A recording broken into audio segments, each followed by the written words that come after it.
Can't enter all that. Holy shit. Hold on.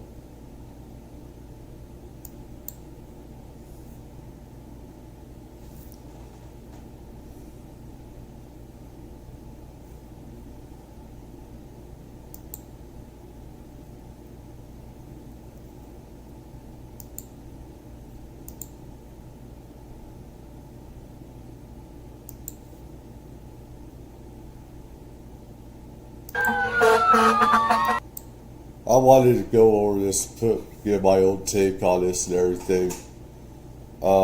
Because one thing is, me and JLR and a lot of other idiots in this chat, it pissed me off because I've been in jail and stuff. I've been incarcerated. I know that there's a lot of people in jail and prison that don't belong there. Most do. And so I'm on both sides on this thing. So this is JLR. Give him a shout out for reporting this and everything. I'm doing this for news, freedom of press reasons. I reported it's transformative. I'm on different sides of this. As I said before, so I just want to get into this because I'm on different sides on this. I'm glad I've been incarcerated, so I know that there are some people in jail and prison that don't belong there. There most do. And there's a lot of shitty people, of course, prisoners.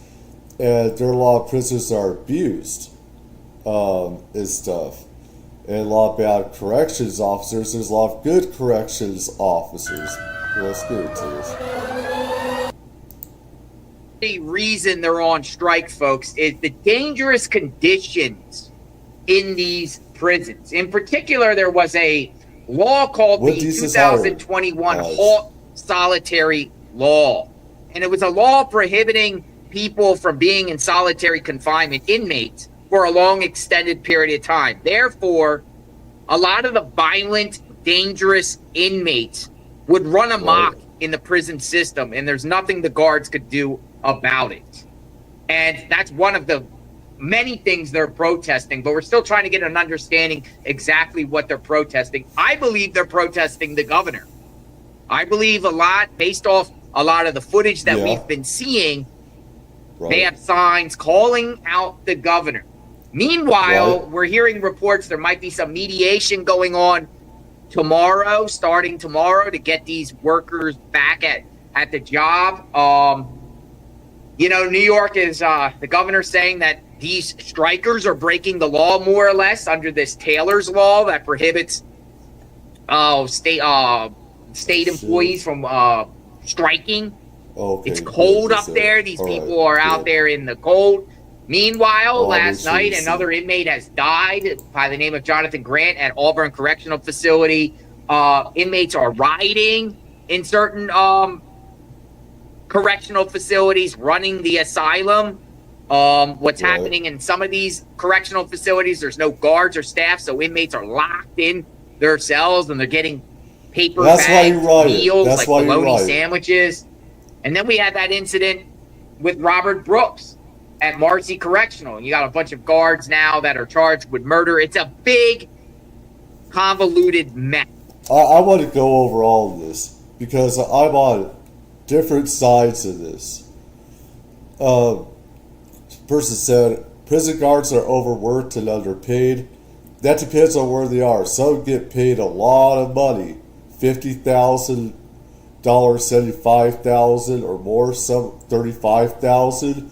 It depends which state. This is happening in New York, I guess. Let me see. Yeah, New York. But I was in LA County jail and stuff. So, I mean, you're to see in this where some of the guards, they don't have any gear on. None. In LA County jail, they have riot gear, military like gear and everything, So in one of the prisons or jails here, you're gonna see that they don't get the best conditions either. I come from all these different. I'm not on any one side on this, which gets me into trouble. So. Yes. And we're going to try to get an understanding of what's going on here. Look at that. Hey, Kathy, can you hear us? I'm going to bring the great Magnolia in the chat so we can discuss what's going on. But that's the National Guard. The National Guard, the way I'm reading it, is also inside the jails. But some of them are actually left because it got so dangerous in these prisons. And I say jails, prisons. They aren't helping by inmate leaving, population in New York State. There's 32,000 inmates in these prison systems. There was twice as much in 1999. They had a peak of 70,000. So they dramatically reduced the prison size down to 32,000, plus a lot of people on parole. There's a lot of people on parole. They say 28,000 people are on parole. Right. But man, what a mess. What a mess. You know, and mainstream media has been talking about this. There is clips that we're going to share and discuss what really is going on or what they want us to think is going on. And we'll give you our take in the meantime. But Don't what we'll trust do, mainstream folks, media. and you see it's cold out there, man. It's cold out there. They're burning fires and barrels. They're out there honking horns. There's people, community members driving by, honking their horns and whatnot. You know, a lot of these prisons are scattered all across, like, mostly upstate New York, western New York. I don't know. I see people like this dumbass J.R. Williams not going to sympathize for criminals. Not all of us are criminals and stuff. Some of us were wrong. Me, I had a concussion. I did something that I did by accident. I was fucked up in the head. Shit happens, you dumbass. I wish this was live because I'd go after this guy.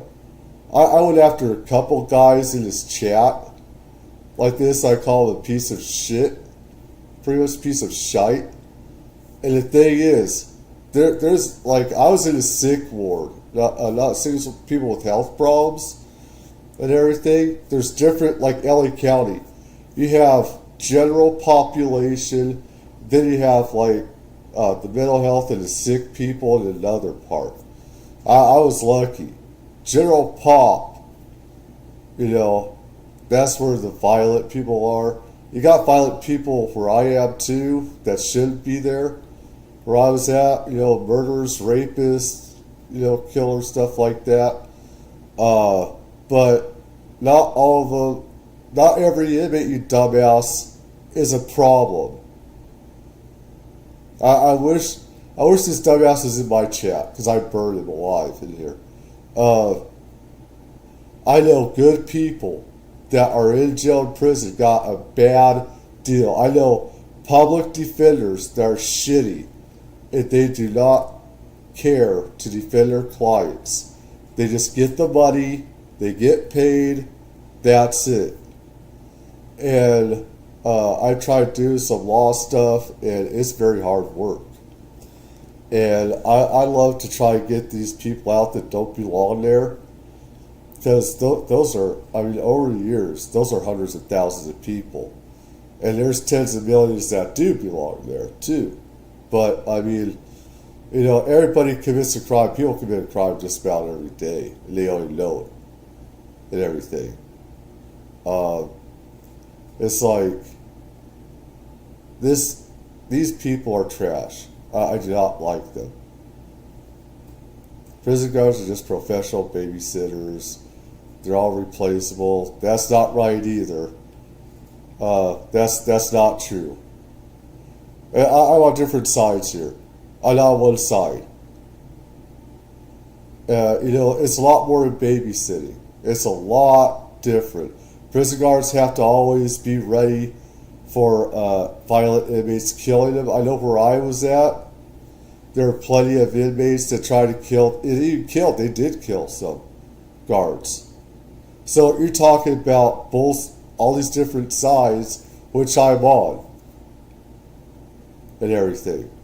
I'm on all these different sides. I'm going over good, the bad, the ugly, and everything. But that is like the bread and butter of some of these communities. That's what they are. The communities are based off corrections, and most of the community members are part of the correction system. But the guards have had enough, man. It is getting out of control. There's so many clips out there of just violence rampant in the prison systems, and these guards are scared. They're scared. Well, the thing is, there's a lot of corrupt guards that I know of. I've been in a system. You could get marijuana, you could get cocaine. You got guards that also work with gangs. Some of them are associated with cartels and everything. So, again, I'm on different sides. There's good and bad guards as well. And there are guards that don't give a shit about the inmates. And I know of a guard personally, a female guard, that put a misdemeanor or a felony on a fellow mentally ill person because he feel like leaving his bed. He took too much time to leave his bed, so the bitch put on an ad charge. You know why she did that? Because she took her anger out from another pod next door. And she was sexy looking, all right? She was hot looking, all right?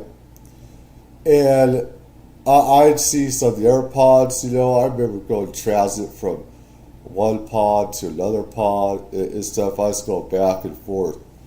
And it's like the guys would stare at her and look at her and stare and make faces, googly eyed at her.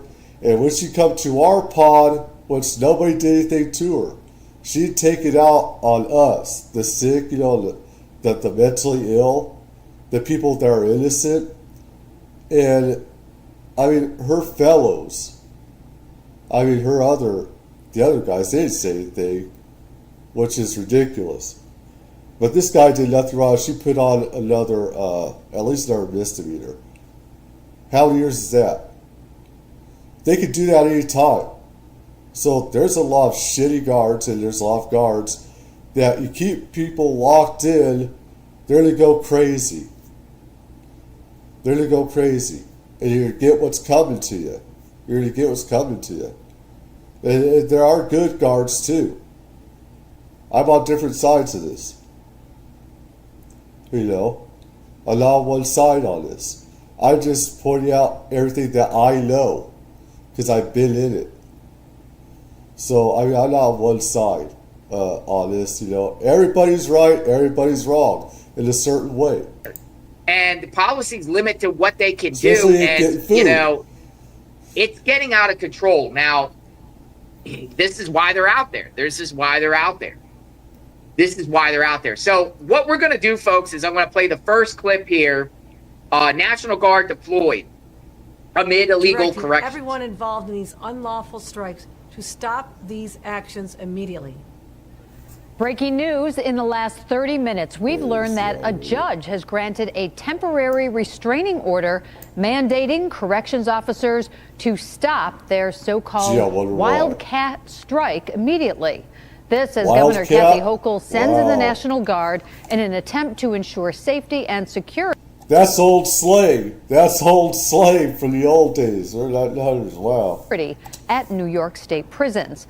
But as we come on the air live at 5, corrections officers continue to demand better working conditions.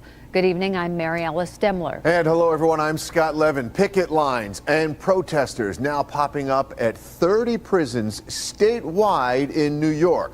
From Collins all the way to Attica. We have team coverage for you live at 5. We go first to Andy Payton. He's in Attica. What's going on there at this hour, Andy? Yeah, well, Scott and Mary Alice, I can tell you those demonstrations very much. Yeah, Hochul should. Yeah, Hochul. I hate Hochul and her stats with the illegal immigrants and everything else.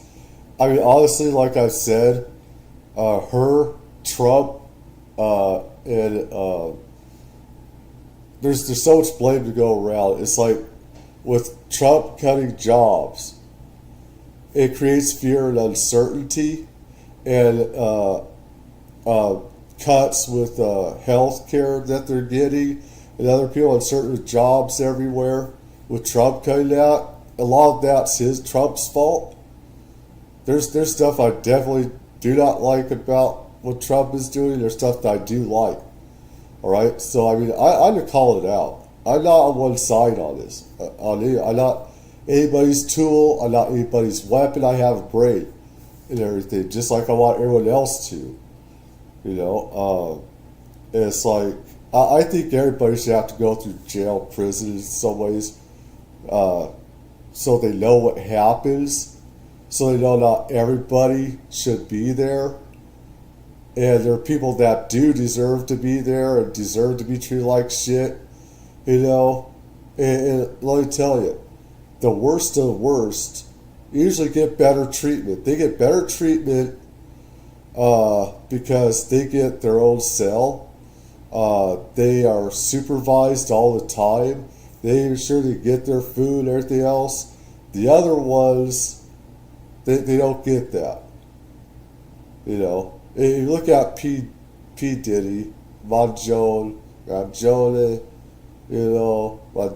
Baloney, or whatever, and it's like they're always watching it, and they got it, they got me watching and everything at these places. So I mean, some places can be bad, but just saying, they're the other people that aren't constantly being watched and being made sure of that they're getting food, water, toilet paper, healthcare. All the other people, the top, the gang members, the top gangs and stuff, top people in gangs, they get special treatment. The people lower levels, they don't. Much still going on here, as you can see, as you mentioned there. This one here in Attica, just one of several that we've seen all across the state, and even here in Western New York, just over the past few days here. What's been interesting to see is just within the last hour.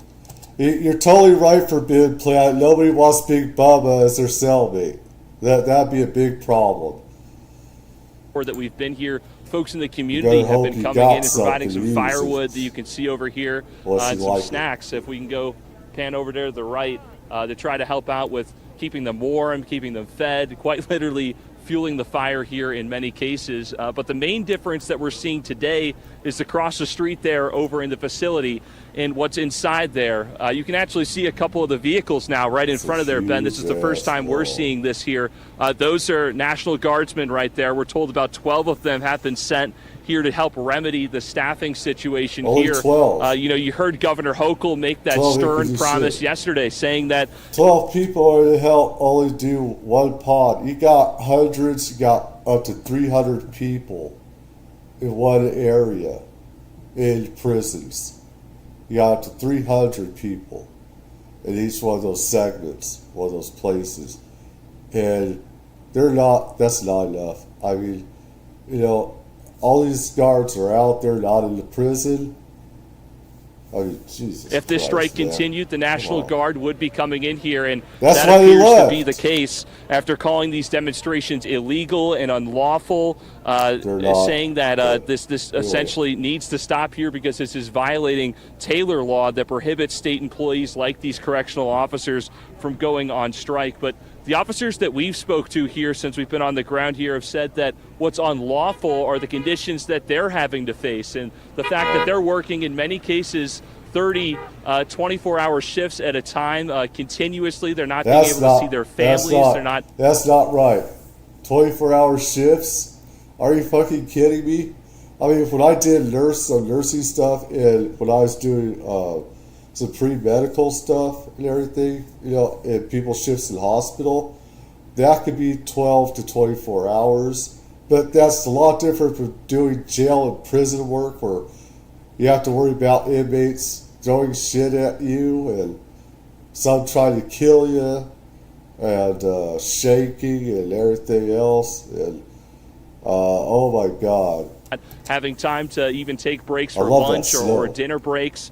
and they're saying that this strike is just going to continue really until they start to see an improvement there when it comes to the conditions on staffing, when it comes to the pay that they're asking for, and some serious reforms when it comes to prison confinement, specifically speaking to solitary confinement. They'd like to see that changed, especially with the HALT Act. So again, you can see the scene here. This is not looking like it's going to be stopping anytime soon here, as they've expressed that to us. We did just hear a short time ago from the union for these correctional officers who have condemned this. They said they don't approve this at all. They're working with the governor to try and remedy the situation here and see if they can reach some sort of agreement. But I want to send it over to my colleague now, Alyssa. I think I got Robert Brooks. I might have with that other Brooks. Who was that idiot Brooks that ran over people or something? He made a circus out of the courtroom.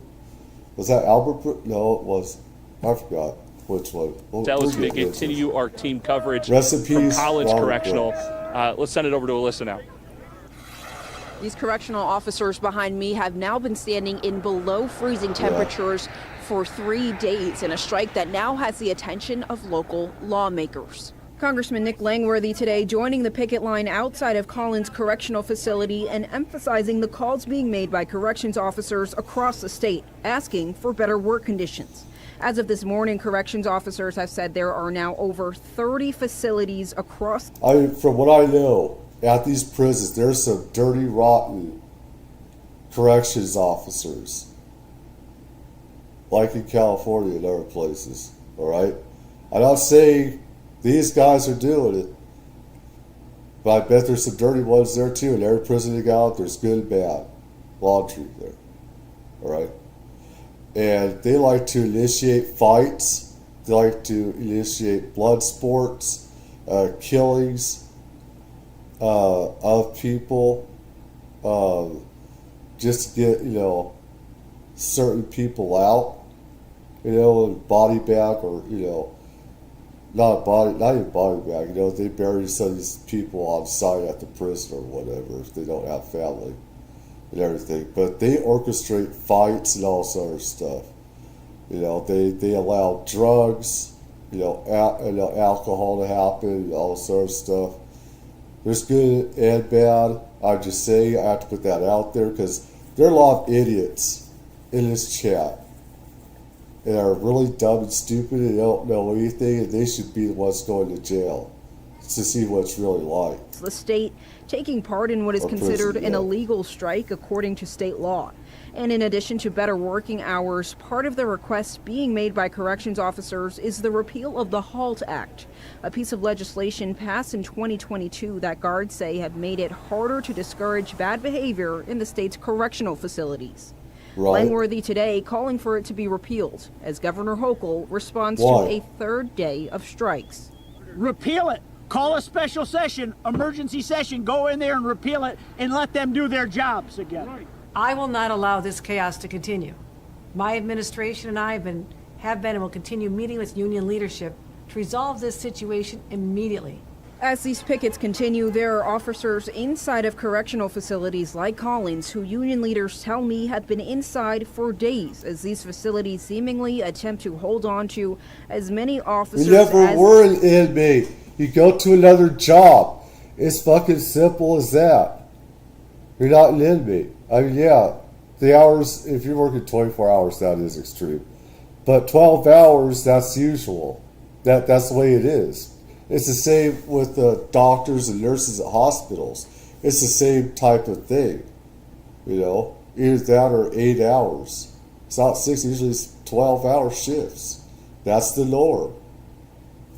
They can to fill the obvious gaps in staffing increased by this job action. And we asked these corrections officers today how long they're willing to stand out here in these temperatures. They say as long as it takes. Latest in the town of Attica. That's where the National Guard has now moved in to remedy the staffing situation for the hundreds of officers who are now in hour 72 of striking. At the same time, a state Supreme Court judge has issued a temporary restraining order citing Taylor law. 2 on your side's Andy Payton was there when the National Guard first moved in, and he joined. The reason why the judges say that's because it's also going to affect her, these other judges from, having the justice system working, the cog working. Buses go, getting inmates back and forth, and everything, and their cases is going to backlog all this stuff up and everything.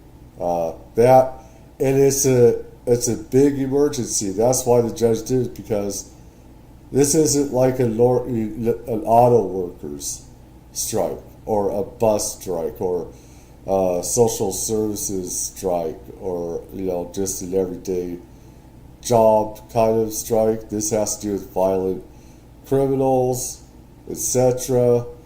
Has to do with rioting and stuff like that, which different sides are to blame for this. Joins us now from Attica. Andy? As you can see, we've got the fire going here. This demonstration still going strong at this point. It's certainly dwindled down. At one point today, we saw a few hundred out here, but this marks the second day here in Attica and the third at facilities across New York, and it's now gathered the attention of the state, who's responding. Tonight, the state's response, with truckloads full of National Guardsmen rolling up to Attica Correctional Facility, as demonstrations by correctional officers in Attica, Collins, and across the state continue for the third straight day. Officers showing no sign of closing camp and growing in numbers, despite the governor calling these demonstrations unlawful in a violation of Taylor's law that prohibits state employees from striking. They really don't care anymore. Retired or active. This strike isn't about money. Demonstrations by correctional officers in Attica, Collins, and across the state continue for the third straight day. Officers showing no sign of closing camp and growing in numbers, despite the governor calling these demonstrations unlawful in a violation of Taylor's law that prohibits state employees from striking. They really don't care anymore. Retired or active. This strike isn't about money. Each officer here today for the same reason. This is about worker safety, spending time with your family. These guys, they don't get time with their family. And seem to have the same answer for what it would take to end. This is going to continue until Governor Hochul decides to do the right thing. Until something gets changed. There's got to be an answer. We're talking weeks, months. Whatever it takes. I mean, it's safety. It comes down to safety. Roy Haller spent 30 years inside these walls. I got tired of not being home. And decided last year he had enough. I didn't want to do it anymore. I mean, I just want to see my family. He tells us 24-hour shifts were becoming a consistent expectation, and the violence was unbearable. That guy at the watchtower, he ain't watching a prison. He's talking to. That's very unprofessional. Wow. He doesn't care what happens up there. Pictures today of what happened at Mohawk Correctional Facility. I mean, there was a sergeant who was sliced from ear to ear. The scar across his head. That's where he was sliced today. That happened this morning at Mohawk Correctional Facility. That's the stuff that people don't hear every day. And until they do...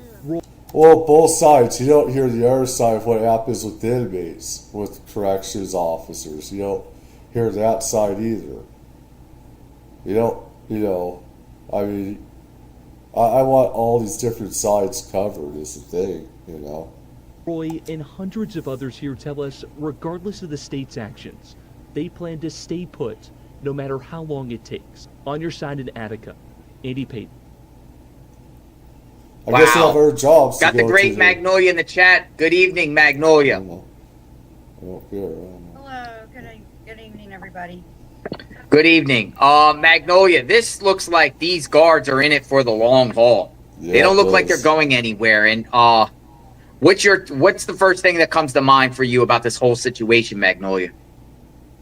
Yeah, well, it seems like there's a lot of problems in the prisons. And someone earlier in the chat gave a super chat and mentioned the murder of Robert Brooks, which was one of the inmates that happened recently.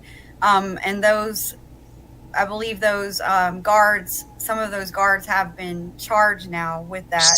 But I think that is actually a situation that is just part of the problem. And you're hearing from these corrections officers that are saying they were, it was becoming very commonplace for them to work these 24-hour shifts.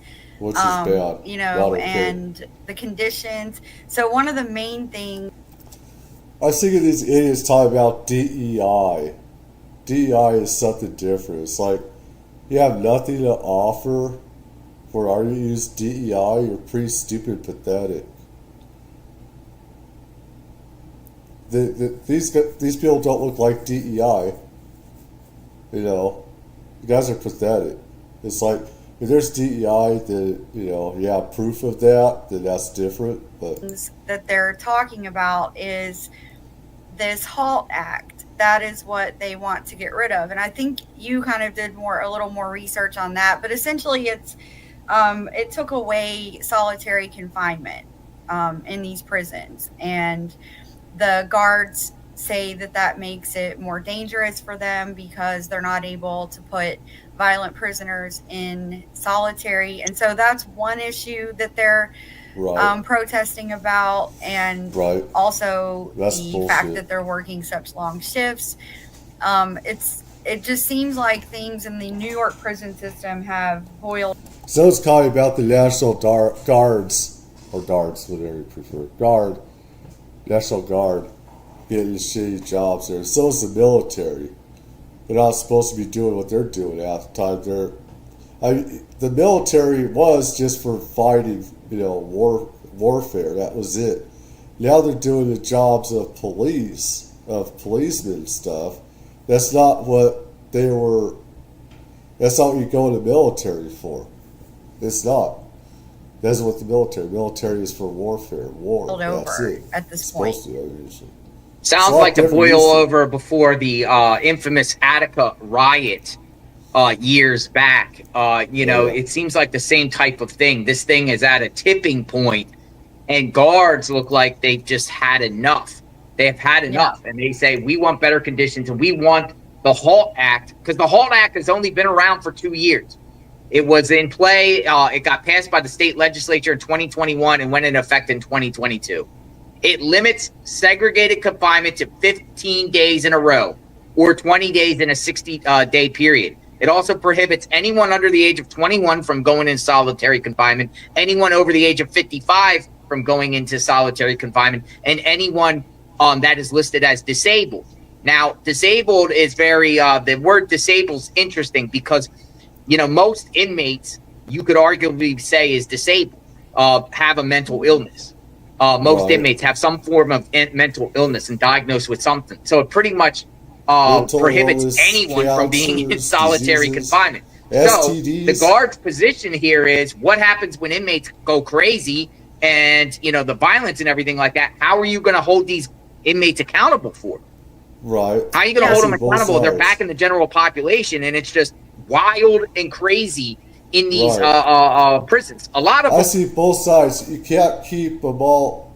There's only a certain amount of time you should keep a person confined because of their mental health. But let me tell you that there are some violent people that they should always be in confinement. And there's some that are okay with it. And there are others that can't. And it's something go blind. You got blindness and all sort of stuff that happens.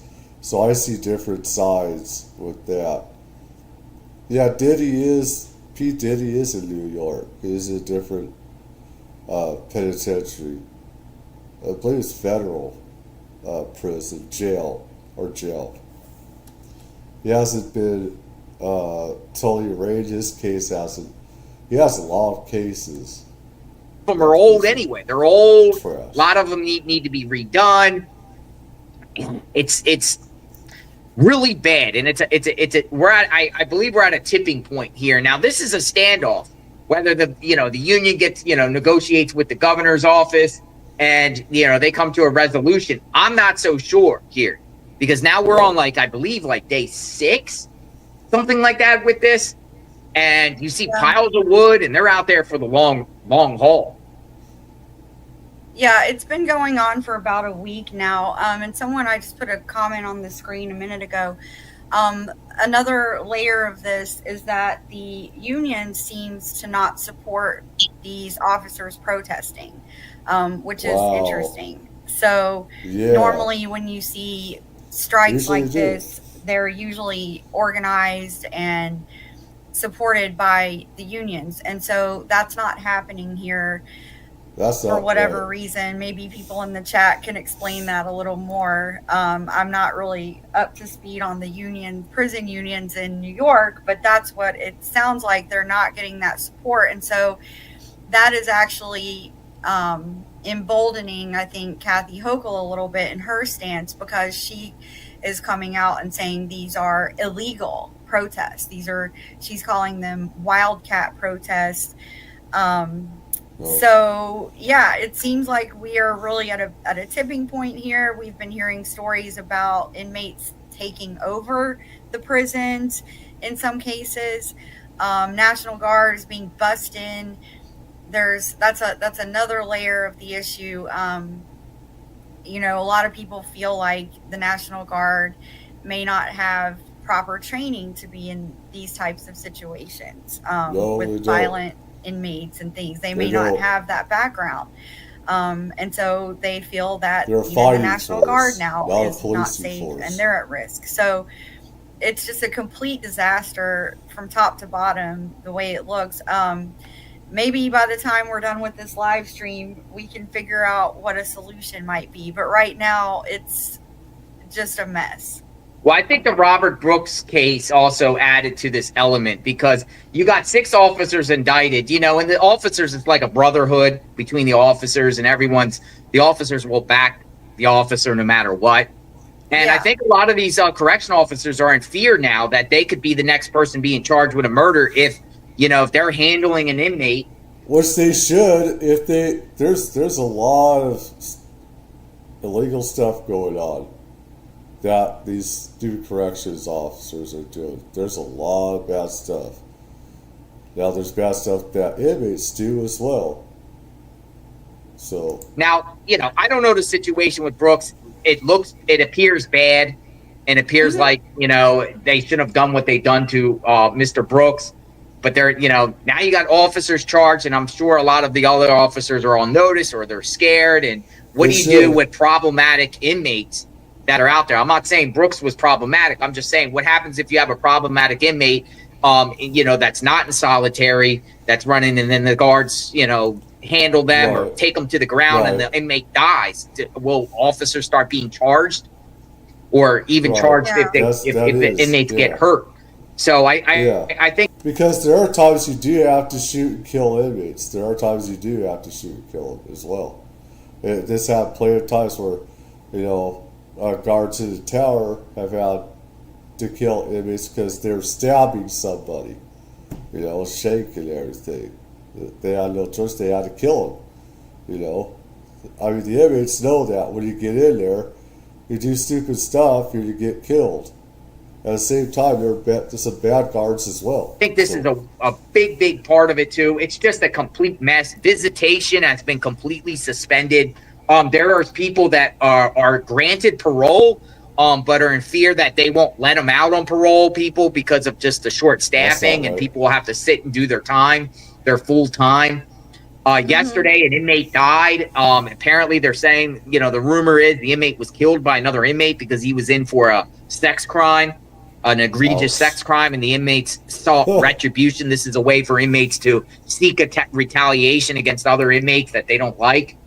It's just a big mess, and we'll see what happens here. But we're going to play another clip here. This one is called "Striking Corrections Officers Call Hochul's National Guard Deployment a Slap in the Face." Let's listen to what it has to say. It sounds like sending out the guard actually threw fuel on the fire. So, breaking news as the state prison strikes expand and the National Guard is called in to maintain order and safety. The State Department of Corrections just announced it will not pursue disciplinary actions against any employee who immediately reports to work today before 11:59 p.m. Tensions have been escalating since workers went on strike Monday without the approval of the union. Other employees have been working for days on end in the prisons. This is video just sent to us from some that were finally relieved of duty at the Groveland facility in Livingston County today.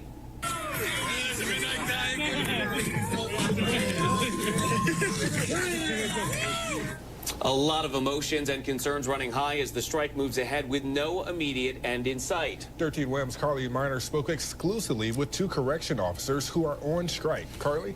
Lowell, Matt, the Correctional Officers Union tells me they did not authorize the strike, which has now expanded to all prisons across the state except for 2. The COs I spoke with today say enough is enough. We need change. It's been far coming. Striking correctional officers in our area and across the state of New York are calling for change. We took an oath to protect the community and protect those inside the walls, and the way the things are, we can't do it. We can't do it the way the things currently are going. You know, they're doing nothing to help us. Just 24 hours ago, the National Guard was deployed to state correctional facilities after Governor Kathy Hochul signed an executive order declaring a statewide disaster emergency. They don't know the do's and don'ts inside the walls. Like, it'd be no different than some of us getting sent to do the National Guard's job. We don't, you know, you can't just be handed the keys to a facility and say, have fun. It's not going to work. The order will remain in effect until March 21st, allowing the National Guards inside the prisons to help while workers strike outside. That's not their job. That's not what they're supposed to do. Our fellow civilians and everybody else.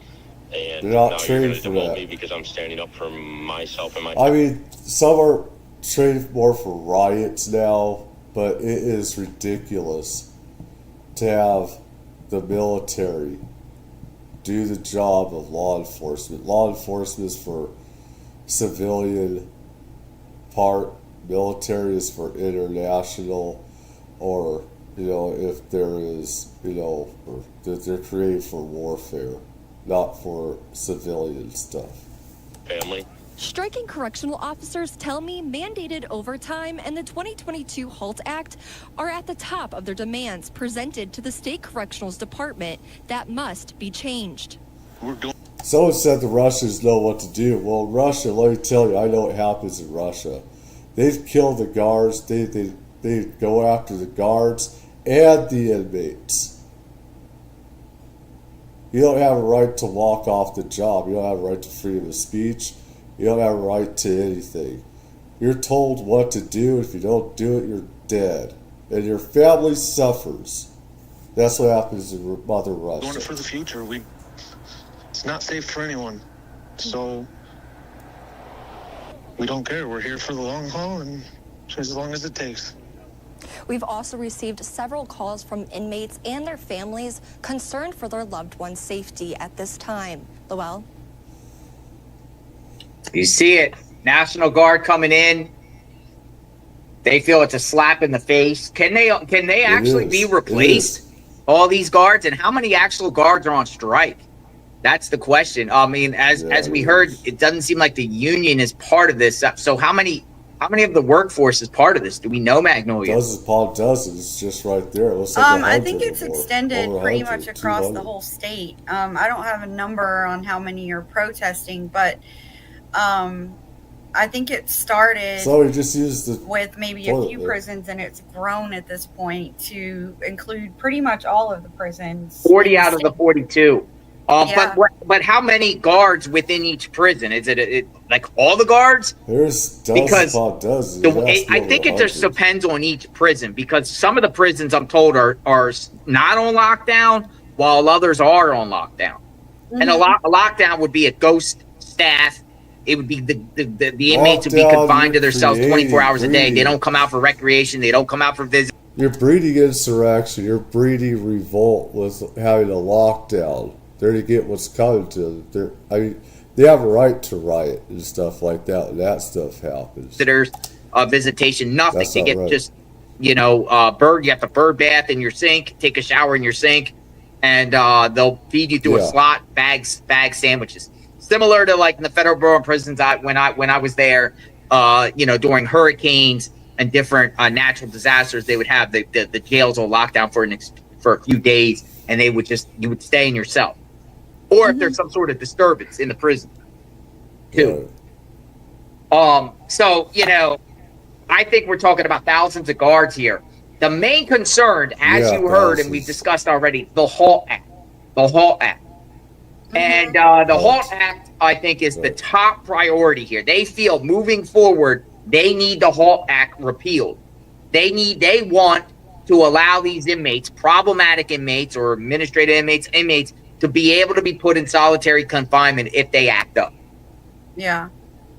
Yeah, and I saw that she had said that they were going to roll back some aspects of the HALT Act, but they are saying that's not good enough. I think they want the whole thing repealed from what it sounds like. But yeah, we have a little more info on that. And current prison staff across New York State continue protesting what they call unsafe working conditions in state correctional facilities. The group is raising concerns about a state law that limits the use of solitary confinement in jails and prisons. NBC5's Benny Nazai joins us now live from our studio in Plattsburgh. Benny, what's the latest on this? Well, Jack, we are now in day 3 of protests happening all over New York and even here in the North Country regarding current working conditions for corrections officers.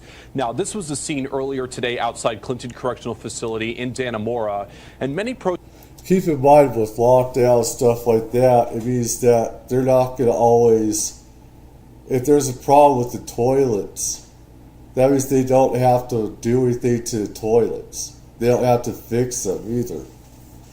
All this stuff they don't have to do. So you're breeding, right conditions, revolt, and everything else. For every action, there's an equal opposite reaction you have to expect. Not all of them get proper food either and everything. There's a lot of stuff, bad stuff guards do as well. So, I mean, I want different sides. Protesters have cited the Humane Alternatives to Long-Term Solitary Confinement, or HALT Act, as a main driver towards these demonstrations. The law went into effect in 2022, and it limits the use of segregated confinement and prohibits it for anyone who is pregnant, living with a disability, over the age of 55 or under 21. It also requires alternatives for rehabilitation. The group is raising concerns about a state law that limits the use of solitary confinement in jails and prisons. NBC5's Benny Nazai joins us now live from our studio in Plattsburgh. Benny, what's the latest on this? There's pluses and negatives. Well, Jack, we are now in day 3 of protests happening all over New York and even here in the North Country regarding current working conditions for corrections officers. Now, this was the scene earlier today outside Clinton Correctional Facility in Dannemora, and many protesters have cited the Humane Alternatives to Long-Term Solitary Confinement, or HALT Act, as a main driver towards these demonstrations. The law went into effect in 2022, and it limits the use of segregated confinement and prohibits it for anyone who is pregnant, living with a disability, over the age of 55 or under 21. It also... The thing is, if you're pregnant, you usually want confinement, though. You don't want, I don't know. There's negatives, positives. At the same time, it has to do with mental health, where they made this law as well, I think. And with all stuff, there's equal opposite negative reaction to all this and everything. I mean, it's like, to those that can, I mean, they're really bad inmates, stuff like that. They shouldn't be a GP. They should ever be a GP. And there are some for mental health reasons. They should be segregated all the time. But I mean, if they're that much of a threat, they should be. They need to really redo all the prisons, all jails and prisons. They're not built right, and you have people that should be in mental hospitals that have no business being in a prison. And there's mass corruption with the Department of Prisons, where they want people with mental health problems in their prisons. This is their fault as well. And they should be more in, mental health hospitals, like in the UK, what they have over there. We have a really bad injustice system and stuff like that. And, guards doing stuff, all these 24-hour shifts they shouldn't be doing and everything else. And they should get paid more. I don't know how much they get paid. Bad conditions for them as well. Not getting proper gear for riot conditions, fighting conditions. They're not in a safe environment. Requires alternatives for rehabilitation. Officers say the law makes it harder for them to do their jobs and enforce rules to curb. I wish these idiots that are so for Trump, oh God, they're so stupid. Trump will take care of this shit show. Oh, shut up. It's just like this Trump saying, if I was in office, Russia would have never invaded Ukraine. That's bullshit. That's complete bullshit. Yes, he would have. He doesn't care about Trump. He doesn't need Trump's permission to invade a country. He invaded Georgia, Azerbaijan, and other countries. He has Belarus, okay, as a puppet government, and these are satellite states. He said that these are bad behavior. Nyskova, the union that represents state corrections officers, met with Governor Kathy Hochul's office yesterday, asking to either suspend or restructure the act so that people can go back to work. We're asking to be involved in the restructure process of that. And the comments that we received from the governor's office was we don't know if that exceeds her authority, and her counsel was going to take it under advisement. Nyskova says they've yet to hear back on whether or not the governor has the authority to make those types of actions. In order to repeal a law, it must go through state legislation first. Hochul says she will continue to meet with union leadership to find a solution immediately. The governor did authorize the National Guard to deploy to facilities. This dumbass, they start feeding us dog food. We don't get great food as it is, you dumbass. Where staff are striking. She says the illegal and unlawful actions must end immediately. For now, we're live in the Plattsburgh studio. Benny Nazai, NBC5 News. All right, so we got a comment. What do we have? 11 to 12,000 in that range. Prison guards on strike. Wow. Yeah. I think you're muted, Magnolia. A couple hundred right there. 11 to 13,000. That's a lot. That's a lot of guards. It's a massive number. And one thing I saw or just listened to, it has to go to the legislature to repeal it. They can't just repeal it. It has to go to the state legislature to repeal the HALT Act. Yeah, they do. That's going to take a while, Magnolia. That's not going to be overnight unless they call a special session. Yeah. To do that, but Magnolia, you repeal this. Is there going to be some deal where they say, "Well, repeal it"? They made that for a reason, for their rights as well, for inmates' rights as well. I mean, there's good and bad with this. That there are people that should not be, in total lockdown all the time. It should be happening, and for some, they do. We'll go to the special session. We'll have a special, or we'll go to legislation to repeal this. But in the meantime, you got to come back to work. Do you think the guards would do that? If they know it's going to go, but it doesn't. It's not guaranteed to get repealed, too, because there's a lot of advocates that feel solitary confinement is torture. Some states prohibit.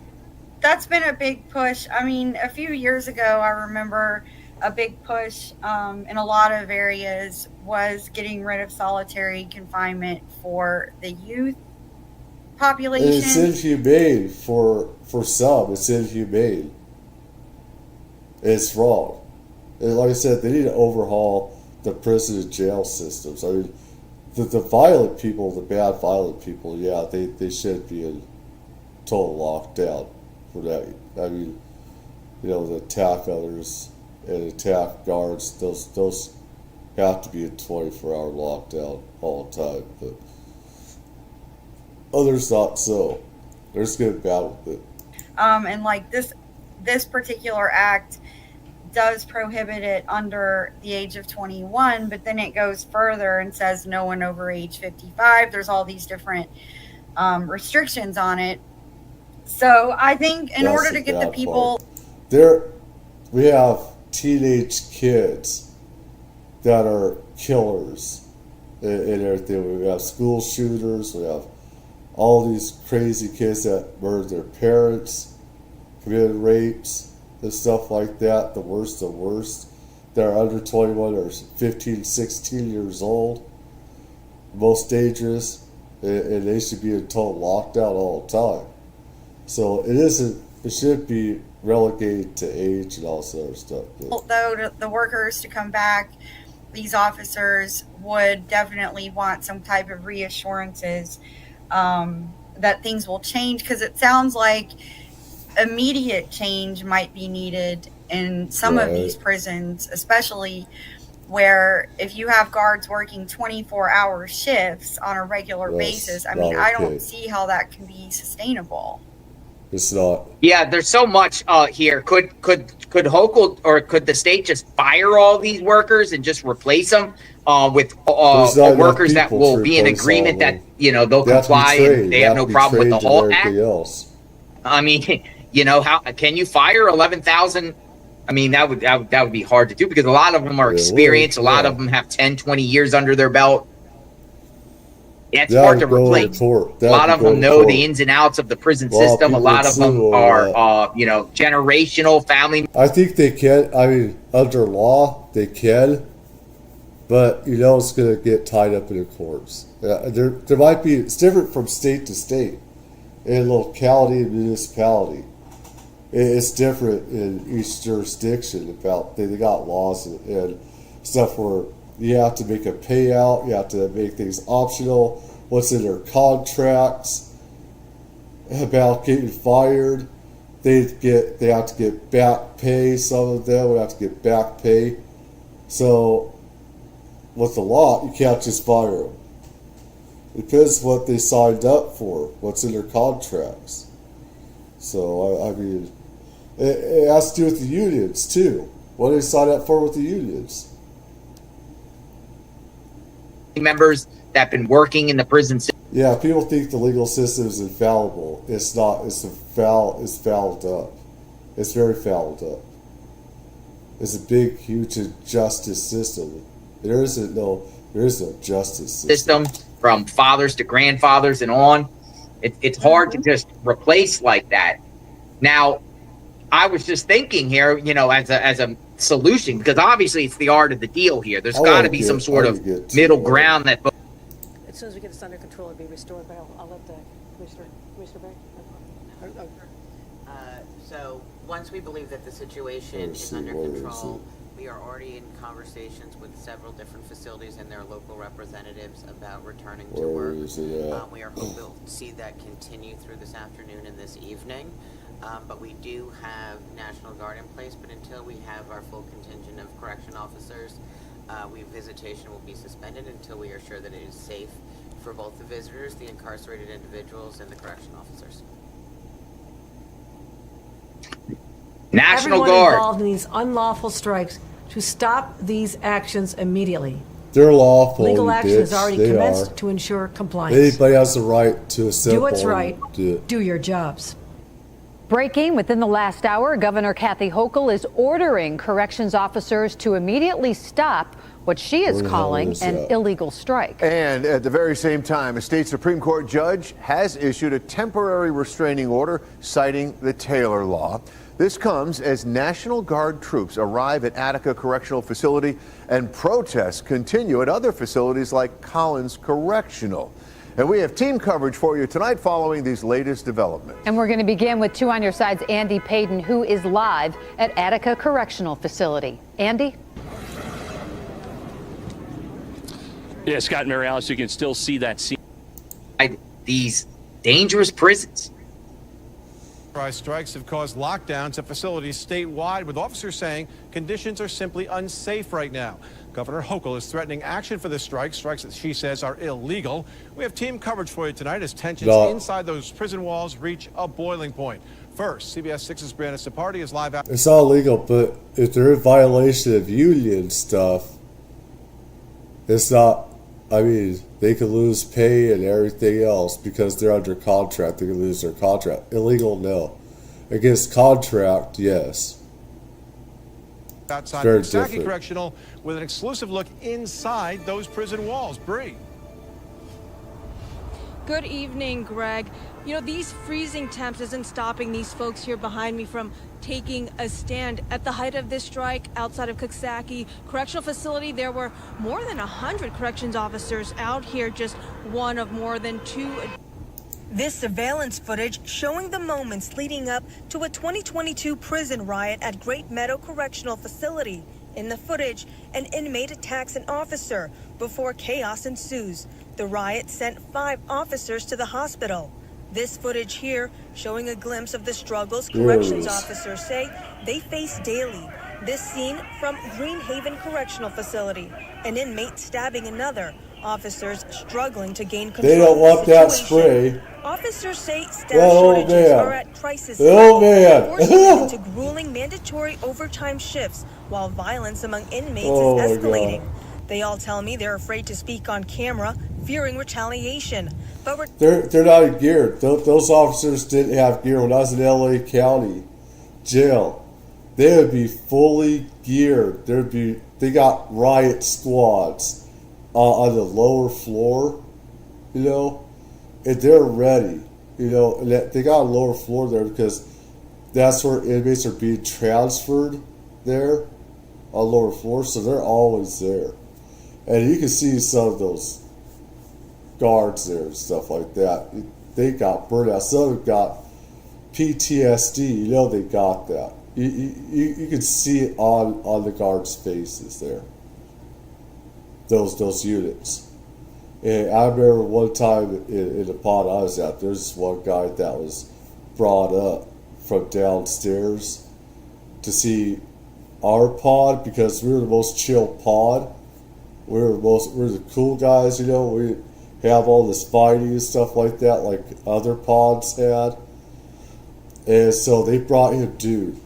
He looked like he'd been through some rough shit. And it's like we could see that on him. He looked like he'd been, you know,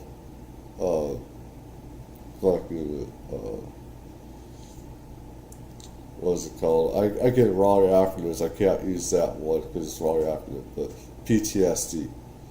He knew he had PTSD really bad, and he needed a break. They should have taken him out of there, and I believe that they brought him up to where we were because we were good people. We didn't start shit, you know. Other pods and other floors with more violent people, general population, that was a different story. But retired officers with family members still on the job tell me it's worse than ever. Correction officers can't really speak, or they'd get in trouble from Albany. You know, it's sad that they can't tell their own stories. You know, I mean, we work behind the walls, but it's been a little while, and it's getting worse and worse and worse. And last week was the breaking point.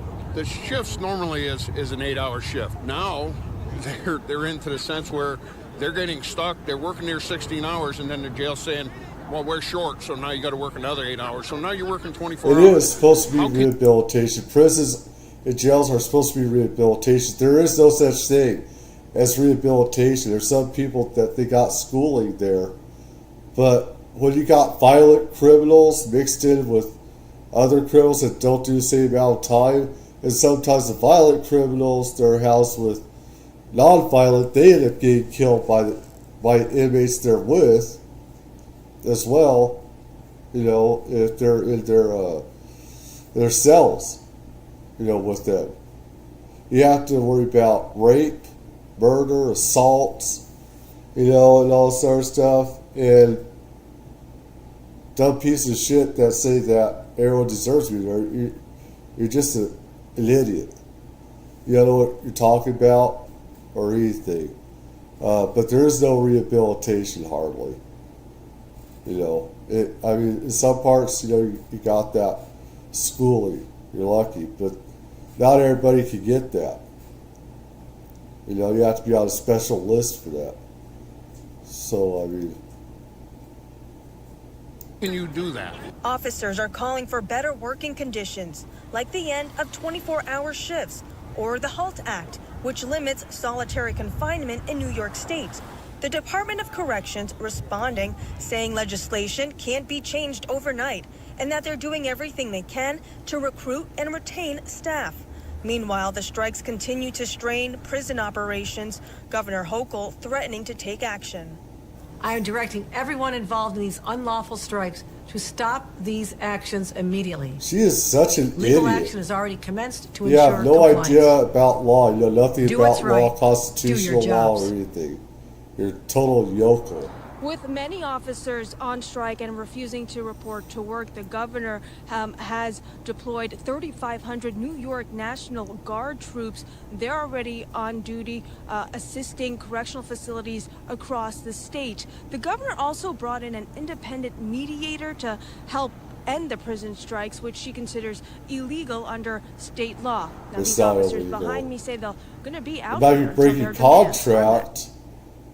I mean, she doesn't know anything about law. She knows nothing about it. She's a total idiot and buffoon. But let me see here. I didn't go on to. Let me see. Is it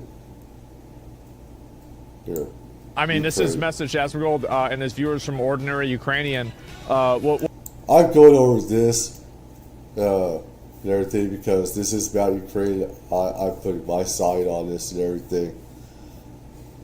What is this here? Online proxy war.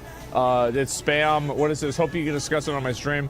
This is a lot of stuff to go over, but like usually like long text posts like this, I'm usually not a big fan of. Message to Asmongold and his viewers from an ordinary Ukrainian. What is this here? Hope you can discuss this last stream. View on Ukrainian. That's why I do realize why he all supports Trump for his internal policies.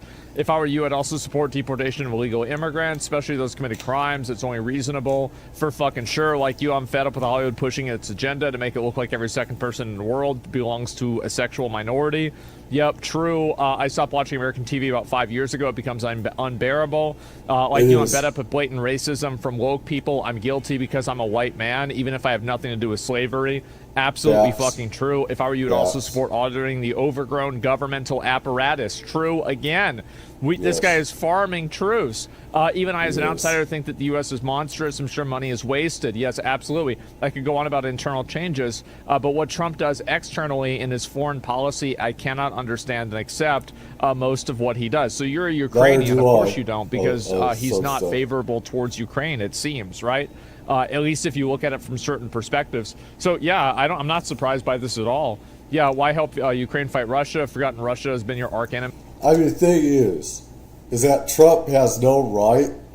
I mean, with money he does, but he has no right to be dictating, telling Ukraine, you know, it's like he blames Ukraine for what Putin started. And I see so many idiots on social media, X, Twitter, whatever, and all across the internet, blaming Zelensky for something that Putin said was a part of his plan to reinstate the satellite states, take them back.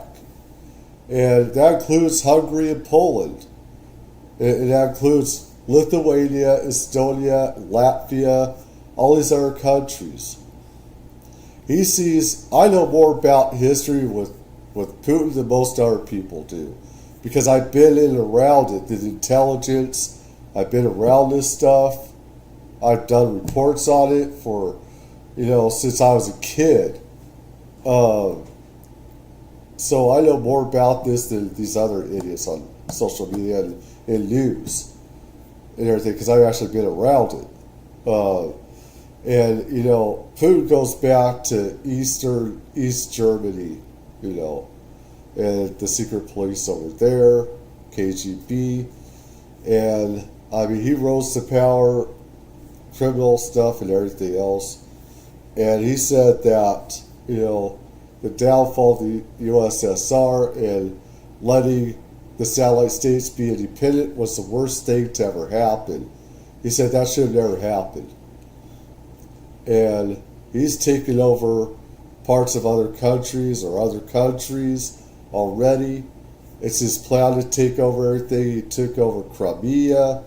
And stupid, dumbass Trump, you know, he could be a stooge, an idiot sometimes. There's stuff I agree with him on and stuff that I don't. And he crossed a line when he said that Zelensky was dictator. I mean, there's stuff I don't like about Zelensky. There is corruption with, corruption in his government. He's doing a great job fighting the war, though. I mean, unlike with Afghanistan, where they didn't do their job in fighting against the enemy, Ukrainians are doing that. They fight their battles. They fight their own battles. We have Americans, that volunteered, went to Ukraine. I tried to volunteer and fight in Ukraine. I got sick 3 times, so I couldn't. Nobody would help me get over there and fight in the war. It's unfortunate in some ways, but maybe it is fortunate. I mean, there's stuff that I don't like about Zelensky. But Trump is dumbass. Thinks he has the right to dictate, and say, you give us 50% of your minerals, hey, we'll help defend you. It's like, fuck you. You don't have a right. I mean, I get his thinking, I do. I see both sides, actually. And thing is, what idiots don't understand is that the West gets grain. We're dependent on the grain from Ukraine. Or used to. That's a lot is probably burned to God. Russia wants that grain for their people. We have North Koreans and Chinese fighting against Ukrainians. We have over 850,000 dead Russians. Not 700,000. Over 850,000. It's climbing thousands in a day. Day by day, it's like 1,000. Or, 100, at a time each battle, or more. Hundreds, you got vehicles and all sorts of stuff. And Ukrainians, that's like 750 to 800,000 dead on their side. I'm on Ukraine's side. I think that we should help Ukraine and Israel. These other countries that give money to that hate us and stuff like that, or for real DEI stuff, and giving it to countries for trans surgeries, that's not okay. USA stuff, for political stuff, that's wrong. Illegals, give money to illegals, that's wrong. Or when it comes to Ukraine, I'm on their side. When it comes to Israel, I'm on Israel's side. I mean, for decades. But I don't like what Israel has done at all carnage. I have to put that out there as a disclaimer. Because I don't like what they did in Gaza either.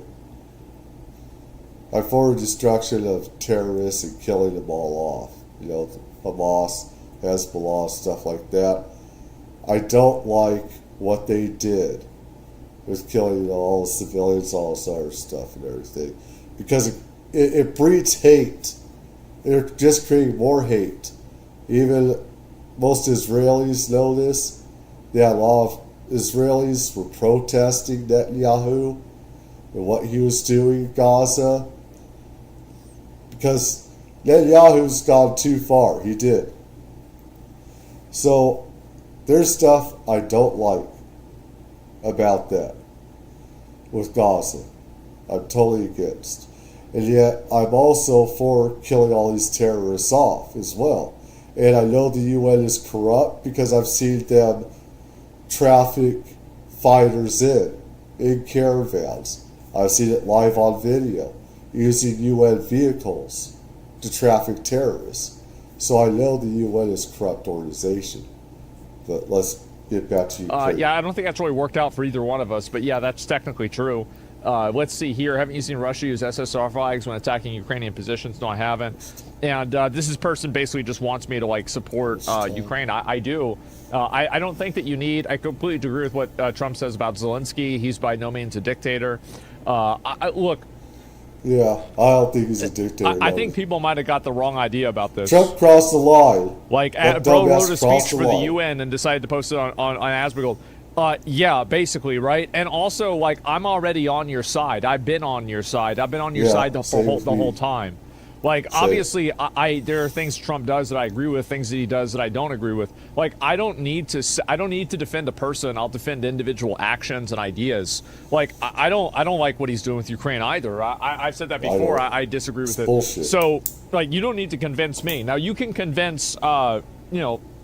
You need to convince these stupid MAGA people that are right-wing people, you know, that are tools of Republicans, conservatives. You know, they don't have a mind of their own. They don't have the intelligence to think outside the political box. Those are people you have to change. And maybe some people on the left as well. Because I hate both sides. You know, I mean, I don't let political party, you know, make my decisions for me. I have a brain.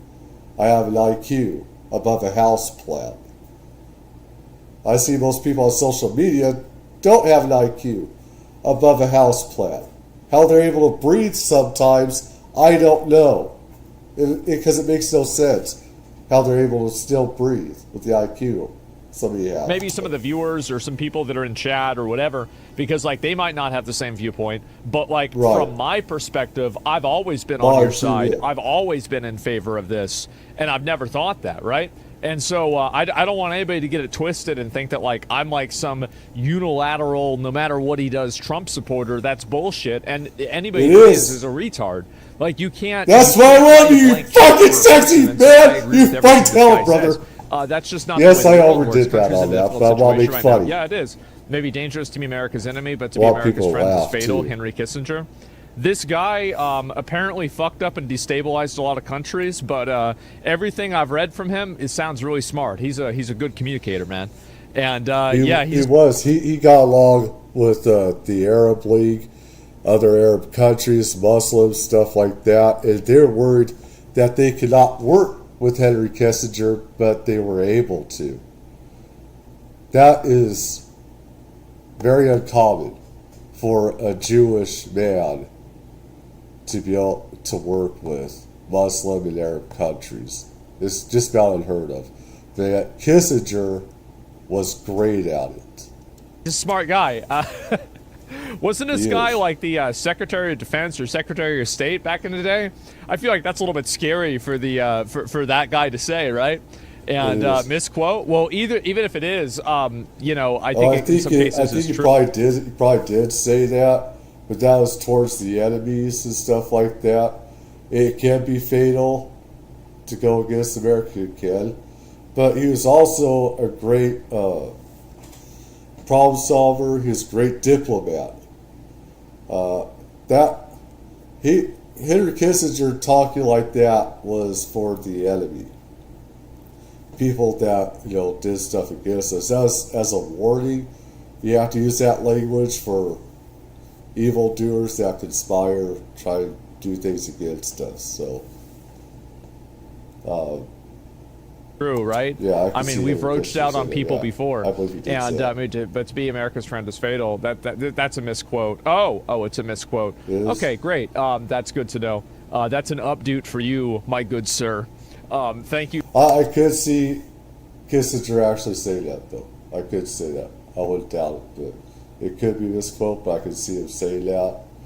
Even though he's a great diplomat, I could also see him say that, too. For keeping Reddit pure. And anyway, what's the rest of these? I don't want to have some comment on this because there's no shit about it. I know, yeah. No, and that's what he's saying. He talks about how a lot of people watch him, his influences in the end. Bro, you got to keep in mind, like, we did a whole charity event and everything where we raised a bunch of money for Ukraine. Like, I watched this 2 years ago. Like, yes. I've been in favor of this the whole time, right? Like, this is Channel 5 2 years ago. Like, the whole idea that I haven't talked about this or anything else is just not true. It is not. And the fact is, like, I've been on this side. Like, when did this happen, actually? Let me see. Asman 390K. What's the day that this happened? Because I remember, so... that was 2.5 years? I don't want to say it's so funny, but it's very ironic. Because the Ukraine war started, I believe, the day that Elden Ring came out. Like, as soon as the... No, it started before that. People are misinformed. This happened right after the Winter Games. And I see news lying about this. It's only been 3 years. It's been about 4. And this, right after the games in China, Sochi, right? Right after that. I remember intelligence, and I remember reports coming out that Putin had amassed forces along the border using Belarus and these puppet governments, that Putin has taken over. They're supposed to have their own guns, but they're not. Massing troops and tanks and everything along the border and stuff. And it happened right after that. The news for it started breaking out that, like, tensions were rising. It was basically like that same fucking day. And I remember why. Because I had talked to Hassan. Because, like, Hassan basically, like, he likes, like, Soulsborne. Like, he likes all the Dark Souls games.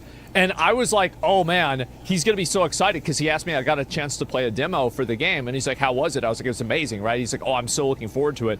And I remember watching him, and, like, he was covered in the Ukraine thing. And it was, like, the same day that Elden Ring came out. I was like, man, the fucking timing on that. And so, yeah, Elden Ring stole the spotlight. Well, not for him, right? I mean, he did real well with the Ukraine coverage, right? I mean, he was on that every day. But I remember that very, very, very fucking clearly. I tried to get and so, yeah. Yeah, did you see the new Ryan Long video? I did not. But anyway, yeah, so this is what happened is that we raised this money for Ukraine, and this was a long time ago, right? And I even donated, I don't know, it was like $10,000 of my own money. I forgot how much or whatever, myself for this. So this was in, and keep the date, the 2022. So I've been in support of Ukraine ever since the very beginning. I raised money for Ukraine. I think Ukraine's great. And, we even have a partnership with WePlay that is a Ukrainian-based company. So, like, I'm completely on their side. I thought Stalker 2 was a really fun game, too. Like, we'll go all the way. So, big fan, huge supporter. Everything's totally fine. So, you don't need to convince me on this because I've already made up my mind. Now, I was actually more on the fence about it. And then, the person I talked to about this a lot was my dad. Obviously, because, like, he kind of, made me realize, like, actually it is, like, more important that... We have to stop these sons of bitches. We do. Let me tell you, being around the military all my life, and people that, I know. Putin wants to take these satellite states. And there's certain things that, Trump is a total idiot on. And he doesn't know what the hell he's talking about. Trump said, if I had been in office, this would have... Shut the fuck up. He would have done it. He doesn't care who the hell's in office. He doesn't need your permission, Trump, to take another country. He's just going to do it. Especially when you don't want to put troops on the ground. He knows you're weak when it comes to that. You ain't going to do it. You're weak when it comes to that. I'll say it. Trump is weak. Not doing that. At the same time, we probably shouldn't be fighting there, but yeah, we should because we made a promise. After World War II, onward to the 80s, we made a promise. never to let the Soviet bear do this again. This is what people want to say, well, we don't have to do any more. Bullshit. It has to do with words and having your allies. You have to have certain allies for other wars in case stuff happens to us. You want them to have our backs. Promises make everything. It goes on forever. You know, you want that place in. As much as I hate the EU, the way it is in UK and how they have dictatorship and everything, and they don't have free speech anymore, and everything else, it's like, you know, I'm on the side of Ukraine. It's like, you know, people have their side and everything else. It's just that we made promise. Along with the EU, they promised they'd never let Russia do this again. They got to back up their word. You know, because if something happens to us, you want them to send troops for us. These are pacts that we have. This is why NATO was created. North Atlantic Treaty Organization. I've done my history. Most other people don't know shit about it. They don't even know about Russia taking over this other land, taking over parts of Georgia, and having communist infiltration there, and Azerbaijan, Belarus, these other countries, you know, Chechnya, and everything else. I know what I'm talking about. Than I might have imagined. And so in some cases, like, I agree. In some cases, I don't agree. I think that, like, in some ways, I state how I think that there's no way that the war can end without Putin getting something out of it. That doesn't mean that I want that to happen. I just think that that's an unfortunate reality. I hope I'm wrong. But I think that, like, from a negotiation... And I'd be against Trump. He doesn't have a right to dictate that. He doesn't. Trump does have a right to say, we won't send you any more money. He has a total right. It's the people's money. It's supposed to, it usually isn't. Government, you know, this is the thing, with paying taxes, it's not the people's money. That's a total different thing, but just say, you know, Trump doesn't have to send Ukraine money, which I think would be wrong in a way, because I think that's worth, you know, giving donations to. It's fighting for democracy. And there's a problem with the Ukrainian government, you know, with their stuff, and Hunter Biden, Burisma, and other stuff. And I mean, that's for after the war. I believe go after the government after the war. But democracy, freedom is always worth fighting for. And Trump has been a total idiot in going after Zelensky, a total piece of shit sometimes. So, same with Elon Musk. And there's stuff that I am on board. There's stuff that I do agree with Elon Musk. And there's other stuff that I totally hate. You know, Trump, Elon Musk, or stuff like that. There's, I mean, perspective, that's the truth, right? And then, yeah, that's how I see it, right? Very true, exactly. And so, like, but don't ever get it twisted and think that I'm not on your side. I'm totally on your fucking side, and I've been on your side, as I said, for fucking years. Totally on your side. And so don't worry about it. I get it. And also, by the way, I'm not a condemner of, like, I don't think the Russian government's doing something that's good with Ukraine, but I don't hate Russia either. I know that a lot of the people there don't want to be involved in this war. They don't want to have a... This is the thing. You can hate the governments, but the people, you don't have a right to hate the people. You can hate a group of people for being hateful. You can do that. But the whole people, you don't. You know, I mean, if you're be like trashy like that, you can be trash and think that way.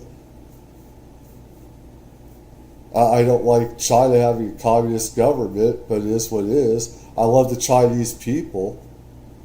They have a lot of good people. Most are, most Chinese are good people. Most Russian people, they don't get a say.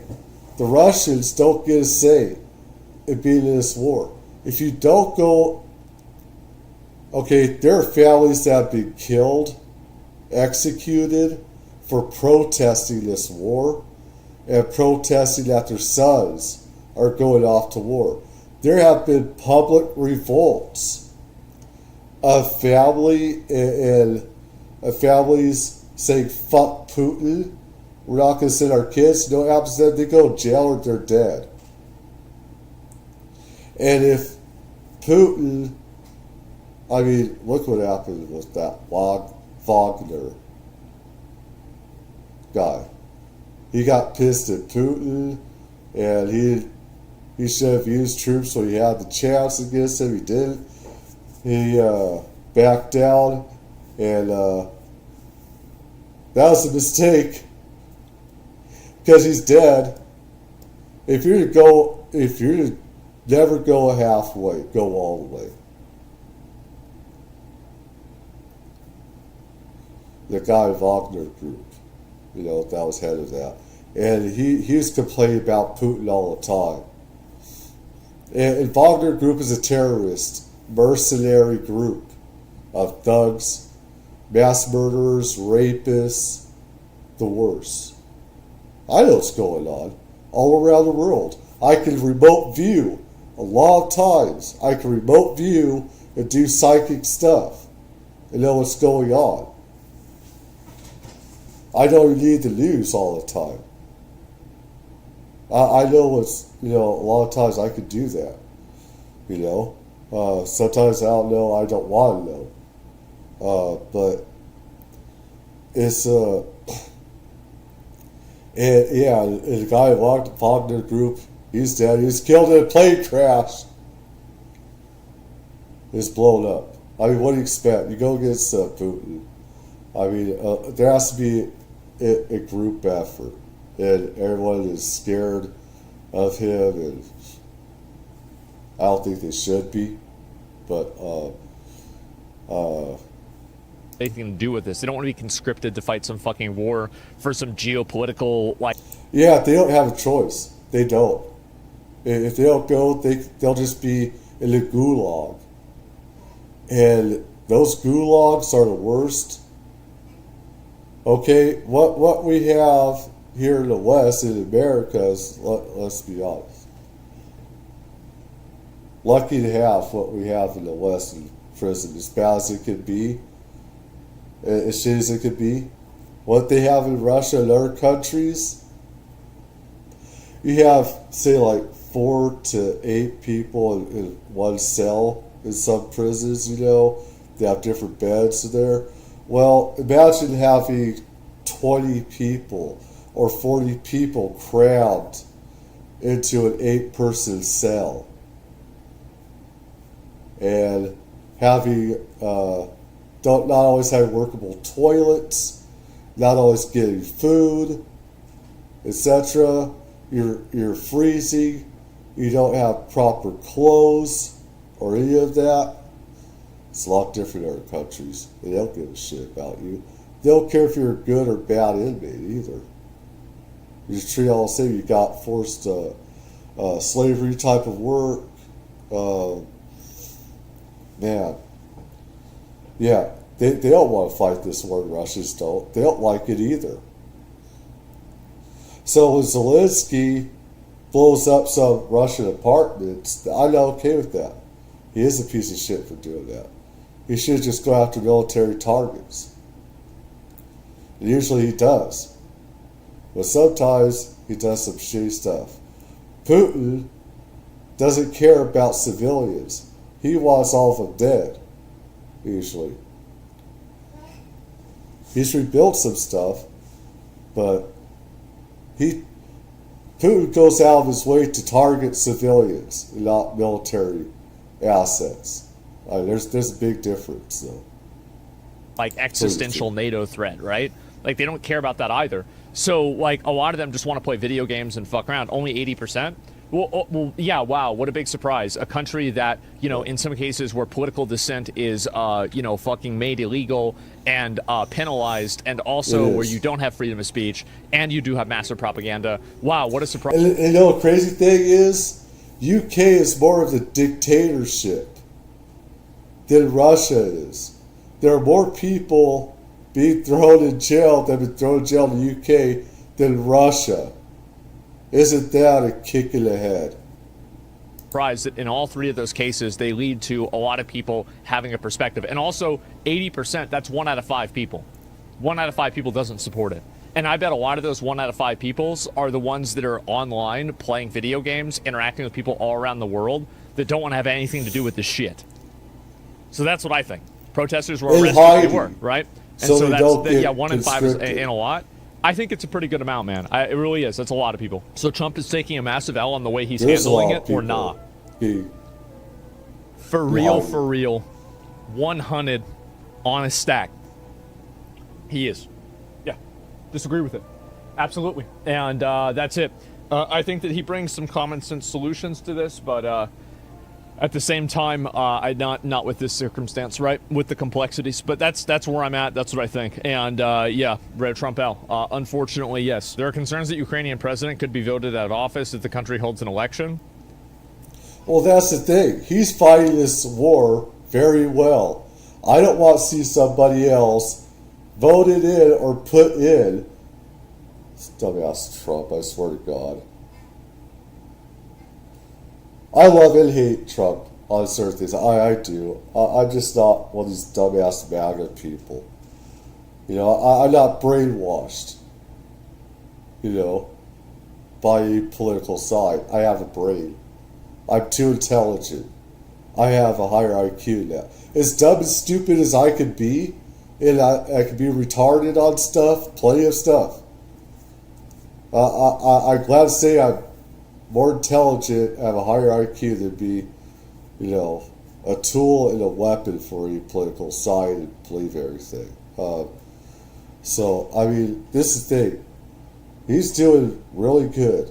His people are, Ukrainians, are fighting their own war, unlike these other countries, say Afghanistan and some others, where we're doing all the fighting. And there's something wrong with that.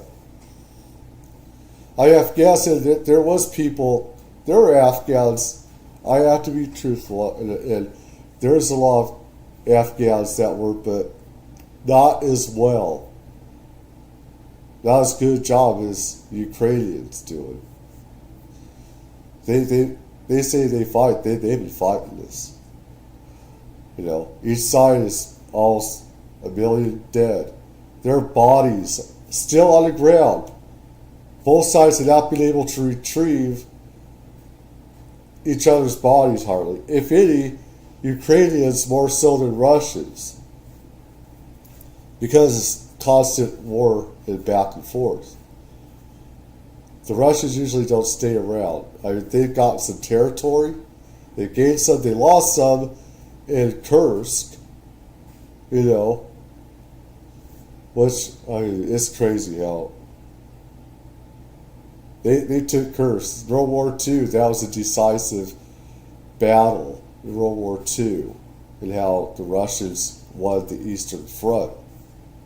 They also took all the territory. They never gave it back. So, I mean, you don't want to, I don't want somebody else. They're not going to hold a fucking election during the war. I read that guy's post said their constitution says that they don't have elections while they're in the middle of a war. When you're in war, it's a lot different. Where are these people coming from? 4% of the people vote for him? Where are you getting that information from? Because every other piece of information is saying that's not true. And the thing is that, so this is my mindset, okay? Is that Trump said it. He did. Trump did say it. But, okay, wow, Trump says a lot of things. The reason why I can trust something like, you know, the USAID stuff is because I see that there are receipts for it, and a lot of this stuff is already public. So you can research this, you can look into it yourself, and you can... USAID, I've already known about this stuff for decades that's been around. That each side, Republicans and Democrats, each side does it for corrupt and political, sociological, to further their agendas. So I already knew about this. You know, some of us already knew about this, you know, decades beforehand. So I mean, it's like, see, okay, this in fact is what's happening. So I think that instead of trusting people, you should trust transparency. So yeah, it's confirmation bias. I think so too. The fact is that all of the public information about Zelensky and the public discourse about Zelensky, everything about this indicates that he has more than a 4% approval rating. And I don't know why Trump would have said that. He said down 4%. He didn't. I watched it. He didn't say it. He repeated 4% 2 times. The first time he said it, I said maybe he meant down 4%. Well, we have a situation where we are in Ukraine, where the leader in Ukraine, I mean, I hate to say it, but he's down at 4% approval. Let's look at the subtitles. No, it's not.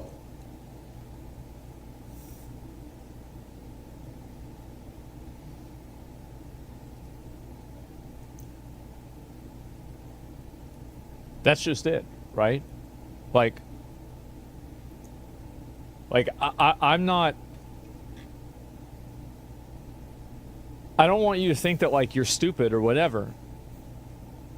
But he repeated this 2 times. And I think that you should look at what was said rather than what you want to hear or try to run defense for him because you're a fan of Trump.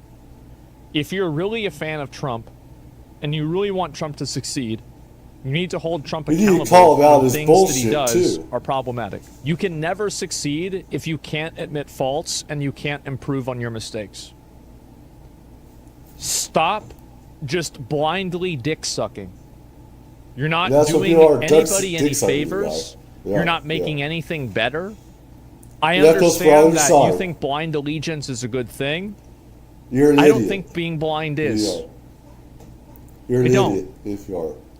As I'm turning the arrow to the left, this isn't being left or right. This is just being accurate about facts. Not everything is a left-wing or a right-wing argument. There are some things that are just objectively true or not true. It's not black and white. This doesn't need to be politicized. What are the facts? The facts are that he said that he's down at 4%. Zelensky is down at 4%. Every form of popular polling that is available publicly indicates not only is that not true, but it is drastically untrue. And in almost every single poll, he actually has the majority, and in some cases a super majority of support from the public. Yep. So like we're talking about like 57% versus. If it wasn't for Zelensky, there'd be no Ukraine.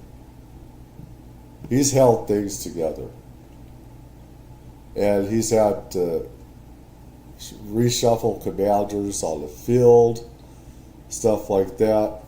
You know, you got to have elections, but I'm with him not having that right now. And I believe Trump did this because he wants somebody else that'll work with him. So he's making these lies up to further his own agenda to get somebody to concede land to the Russians. Or to Putin, not the Russians. Because the Russian people don't want anything to do with this crap. Only some crazies do. Only idiots do. And those that do, they should be on the front line so they can get killed in this. Let these hardcore idiots kill each other off. Let the people that want peace have peace. That's the way it should be in life. You know, just like people in government that want, you know, all these wars and, you know, they don't have the balls to go out there and fight. Let them kill each other off. Innocent people shouldn't have to be doing this. You know? As in every other word's happened, you know? It's 4%. Like, I would get if Trump said 40%. It's like, okay, maybe they have internal polling that's different. That's fine. But 4%? It's bullshit. Yeah, it is. It's fucking. I know fucking why he bullshit. said that. He wants another leader and also work with him and suck him off. Like, what are we even talking about here? And so anyway, yeah, you're not doing Trump, you're not doing yourself, you're not doing anyone any favors by running defense for an obvious lie. You're not helping anybody. Dictator. You're not making things better. You're not, advancing your ideology. It's like he's dick sucking. It's just bullshit. It's Russian talking points. It's like he's dick sucking. I don't like that any criticism of Ukraine is automatically categorized as Russian propaganda, and then it's seen as an illegitimate. I think that that's a lazy form of thinking, and I don't like it. It is stupid. However, there's criticism to go around everywhere. I mean, there is corruption in Ukraine. There is. But there's a time and a place to go after that. Not during when they're having a war for their own freedom and democracy. I mean, Hunter Biden, there's corruption there, you gotta call that stuff out. Do that on the US side. Not go after, I mean, there's ways to go after those people, and have Zelensky go after those people and get them out. He could imprison them. He could have them jailed or whatever. There was say, hey, we'll give you arms if you keep these people accountable. From Hunter Biden to corruption here, we'll give you arms for this or that. Or, it's like, but minerals, I mean, I can see where you give us some wheat, grain, we'll give you arms. I see that. Quid pro quo, you do something for me, I do something for you. That sounds great. Sounds right to me. But owning it, that's because it's like, you want to own the land, it's like, Canada has, about 15 million acres of our land, which Trump doesn't seem to know about. And he should take that away from Canada. There's all those 10, 15 million acres of woodland. Sure, I'm sure that take that away, they'll change their tune. Why doesn't Trump do something? There's a degree of that's happening. And also, propaganda can only be as effective as people let it become. And I think that if an idea comes out there and people are believing it, you should ask yourself, why are people believing this more than anything? You have zero proof it's a lie. So no. If there's 4%, you dumbass, the people would be revolting in Kyiv. They would be revolting. They'd have rioting. They'd be trying to burn down the building Zelensky is in. Stop being an idiot. 4%. You know how stupid you sound? How stupid some of you idiots are? So let's investigate this type of thinking. I'm going to grant you that I do not have definitive proof that Trump is lying. And there is a probability that all of these news places are in cahoots with. If there is a 4% of a person here in the United States, you count on people rioting, looting, and stuff like that. Say what happened over there. With each other. They're all lying to misrepresent this in order to feed the military-industrial complex. And this is a massive astroturfed lie. And all the people that are talking about this are all Ukrainians that are trying to, and deep state operatives that are trying to manipulate us. What do you think the probability What a name. What a stupid name. Oh, what a stupid name what do you think it is? Somebody said 4%. I think that's a bit too high. It's like 1%. Why do you believe Trump with this? The videos where Putin was talking about a ceasefire in 2024 no longer exist on Western media accounts? I don't know. Here, let me ask you a very interesting question, okay?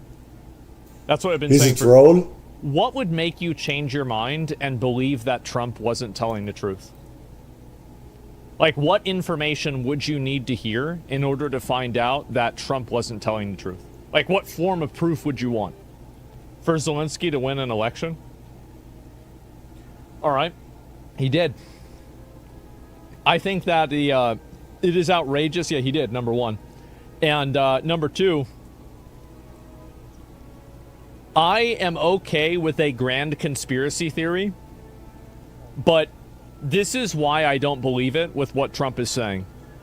The numbers are too drastically different than what is. There would be revolts everywhere if it was 4%. Because that's what people do in these countries. They revolt in these countries. They have rioting and stuff like that. They have mass rioting. They have, they burn stuff. Look what happens in France, in Francais. It's Germania, Germany. I mean, people burn stuff, riot, this stuff, 4%. Is being reported on and what I observe myself. And I feel like, think about it, the most that I have ever been off on recently was with Avowed, and I was off by about 50%. This is being off by like 95%. That's way too much. Banner's being disrespectful. Let's see here. You're being disrespectful, I think, but let's see. Yeah, he is being disrespectful. Yeah, no reason to keep somebody like that. And anyway, culture retard, yeah, there's no reason to put up with that. And why do it? But anyway, let's see here. Article 83 of Ukrainian Constitution specifically states that elections cannot be held during martial law. They can be held during war. That's the issue. Zelensky has used martial law to maintain his power. He could lift martial law for the rest of the country under their control. I don't know. Yeah, I have no idea. But I don't think that 4% is an accurate amount of people that are actually supporting him. I think that's outrageous. It's an outrageous percentage. I think you guys know, I'm very willing to listen to evidence. That'll help the cause. But you can't show me something that is directly oppositional of every single other piece of observed information. And one guy saying something is supposed to counter all of that. It's crazy. You have no basis except for vibes, though, right? No, there's been like 50 polls about this. Anyways, I'll move on. Pentagon investigates UFO whistleblowers' claims. I don't trust the Pentagon. What do you think? Military-industrial complex, there's corruption in there. I don't, but let's go into this. Major question, do you think the Pentagon confirming it's investigating the allegations of Jake Barber is a major step forward here? It's an incremental step forward. I think it's important because we do know that the new director of AARO, the Pentagon's UAP investigation office, a chap called Dr. John Kozlowski, were assured he's very serious about investigating the phenomenon, and he admitted to the Congress... But he's the same SOB that said that there's no proof that there are extraterrestrials and stuff. So, no, I don't. Oath late last year that he was indeed now talking to first-hand whistleblowers. So to get this confirmation now from the Pentagon that they are now indeed investigating is positive. But as Dr. John Kozlowski has said to several people, his powers are very limited. The Pentagon dictates what he's allowed to reveal and what he's allowed to say publicly. And there isn't a very proud history, I'm afraid, of the Pentagon wanting to be very forthcoming about what we do believe is a covert UAP retrieval and reverse engineering program. So really, I think a lot depends on the degree of transparency and openness that's permitted by the Pentagon, and a lot of that hangs on the new administration. It really does rest with the president and also to... there's a lot of firings happening in the Pentagon that I'm also wary of, that the Joint Chiefs, that he had to go. The Joint Chiefs Chairman had to go. That was DEI with some of that stuff, with some of the stuff that's happening in the Pentagon. There's a lot of that. and what was happening with. It should never have been allowed in the military. But I tell you about, there's a lot of corruption too in there, and some of the firings that I am worried about that was maybe going too far. I don't know. That I've heard. So. To some degree with the Congress, whether or not we're going to get any movement on any further disclosure about this alleged covert program. It's very interesting. I know you say there is very clear intent from senior echelons within the Pentagon leadership to continue to suppress this story. Tell me more about that. Yes, there is. Look, there's been for decades, I believe, a covert program where the United States, I do believe, has hid its recovery, its retrieval of non-human technology. I know a lot of people will roll their eyes and scoff at such a notion, but the evidence is now getting pretty overwhelming that this is real. There have been noises from very senior people in this new administration, including the new DNI, Director of National Intelligence, Tulsi Gabbard, the head of the CIA, John Ratcliffe, and also the head of the FBI, Nash Patel. These people have all indicated their willingness to investigate the UAP issue. What's interesting, though, is that the Pentagon recently came back with an answer to the White House on the drone incursions that you and I have spent a lot of time talking about, and they tried to explain them away as FAA, Federal Aviation Administration, authorized drones, that this was somehow some kind of authorized drone program. That's completely in contradiction to what the FAA said under oath to the Congress in December. This is kind of what I don't like about news nations. That Chris Cuomo, he said, I like the way he talks. He says that's complete bullshit. It is complete bullshit. And they need to do the same thing. I mean, they don't have to use the same language. They don't. But those are all lies. You know, they can just say it that way. It is complete bullshit. I know differently with the IQ. So we're getting mixed messages from this new administration, and I'm not confident that we're going to see any degree of transparency. A lot rests, for example, on whether Anna Paulina Luna, the congresswoman who's launched this new transparency committee, is going to be allowed to ask the tough questions in a public hearing, and whether the new president... That's sort of bullshit is. It should be classified. It should be. They have everything, 6 hours, everything classified. And our corrupt government, it's just as corrupt as the next or other past administrations. Each time, each president, each administration, it's the same old BS. President Trump is indeed serious with his promise to get to the bottom of the UAP mystery. He could have declassified this stuff. He could have done it already. The proof is there. I mean, he could do it. But like I said, he has all this money tied up in oil, coal, gas. There's religion. There's artificial intelligence. And he doesn't want the truth out there from all evidence that me and so many others have seen. So far, I'm a little bit skeptical, but we'll wait and see. Okay, yeah, wait and see for sure. I want to return to some of your thoughts on some of the government operations that Barber was a part of. Here he is speaking about his work on what he calls the range. Let's listen. A lot of the work we did was on what I call the range, where the U.S. government and its private partners use to test all kinds of things, weapon systems and resilience to weapon systems of certain craft. And so you see a lot of exciting things. Ross, in your experience rigorously covering so many UAP-related stories now, how does Barber's account compare to other whistleblower testimonies? It totally correlates. I mean, Natasha, the reason I'm so sure about Barber telling the truth is because I was referred to Mr. Barber by people inside the legacy program, scientists who are frustrated that they think the public should have a right to know this information, that they say there's no good reason for the continued secrecy. And one of the problems with the military and the intelligence community is often they maintain secrecy for, frankly, no good reason. I do think that... Well, they want to make money off it. They want to weaponize it.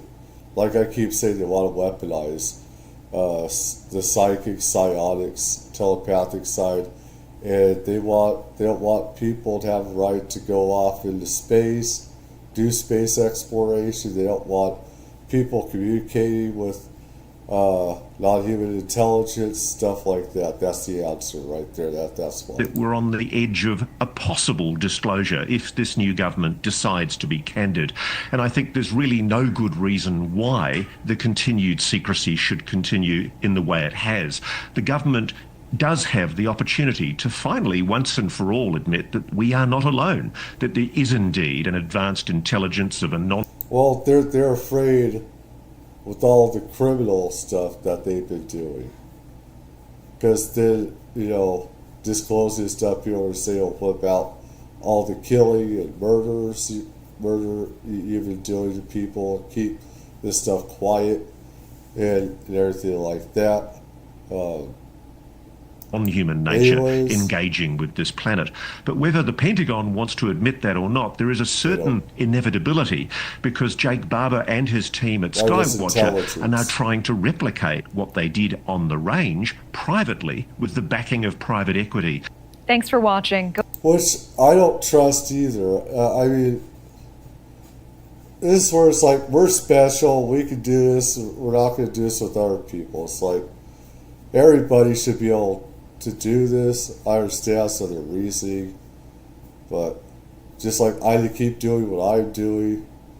This is why it's tribal with this. But anyways,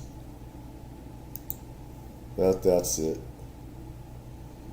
For anybody that sees this, please leave a like, tell me what you think. Otherwise, why watch? Hope everyone has a good morning and night.